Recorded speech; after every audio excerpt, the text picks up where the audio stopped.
Procrastination is not laziness. It's a response to struggle. If you've ever put off tasks that could improve your life, it's not because you're lazy. Procrastination is often a response to deeper struggles like fear, overwhelm, or even depression. Now, for caregivers, the weight of daily responsibilities can make even simple tasks feel impossible.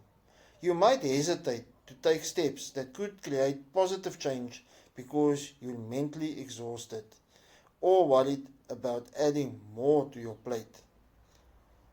But here's the truth. Small, consistent actions can still lead to significant progress. You don't need to do it alone. Just start with one step, and that step is to join the Legacy Builder Blueprint today and start earning online. Remember, progress isn't about being perfect. It's about showing up for yourself, even on tough days.